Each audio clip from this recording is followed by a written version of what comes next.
From the Bob Mills Weather Center, meteorologist Stephen Nehrenz. A drying trend now, and really the next several days is dry weather back into green country. Over the last couple of weeks here, we've had some good rain events, and we had actually a sleet event mixed in as well, so some of that melted down precipitation. 14-day rainfall totals or liquid precip.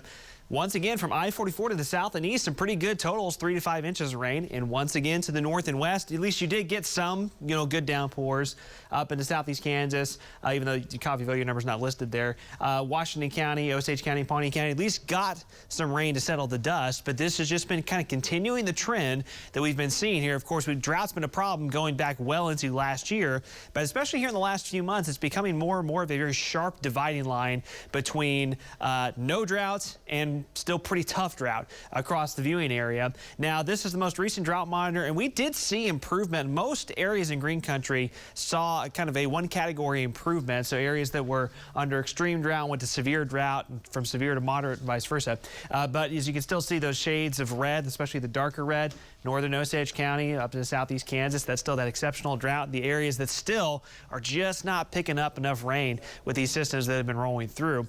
And that will continue to be an issue until we can finally get some big soakers that head a little further north and west than south and east. But all that said, now if you're trying to get out this weekend, get in the car washed, no problems from a weather standpoint through the weekend, through early next week. It's going to take us till about next Wednesday before we have, at least the way it looks right now, another impactful round of rain and storms showing up. Our most recent storm system off to the east coast now with some snows up into the Great Lakes in the northeast United States. We're left with a lot of sunshine, taking that beautiful look from Jinx. Temperatures now up into the low 40s in most spots, and winds relatively light, especially compared to what we had on Wednesday and Thursday. Enjoy that, because today it's kind of a one-day break from the wind. Tomorrow, southwest winds pick back up, and they'll be stronger late in the day into even the nighttime hours. And then winds will stay relatively gusty into most of Sunday, trying to settle down a little bit on Monday for President's Day before they pick right back up again for the middle of next week.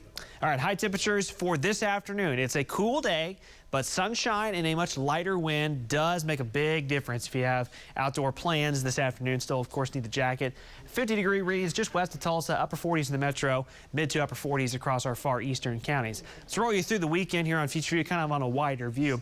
So you can see this next storm system that quickly comes zipping in tomorrow morning. So we're going to start off in the 20s. I've got Tulsa at about 30, but 20s elsewhere tomorrow morning with a bit of a breeze. So it's going to be a very cold start to Saturday morning.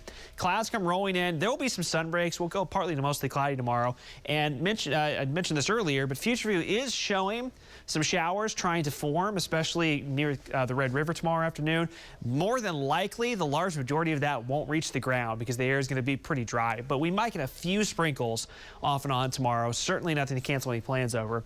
But with the stronger winds and the cloud cover, those low 50s won't feel terribly warm Saturday afternoon. Sunday, it's a different story. It looks like sunnier skies, winds from the south but starting to diminish. Highs in the upper 60s Sunday afternoon. So the second half of the weekend particularly is looking stellar. Sunday is going to be a great day, and I think Monday, President's Day, is looking pretty good as well. As long as we can keep enough sunshine around, that'll keep us in the upper 60s with winds not too terribly strong.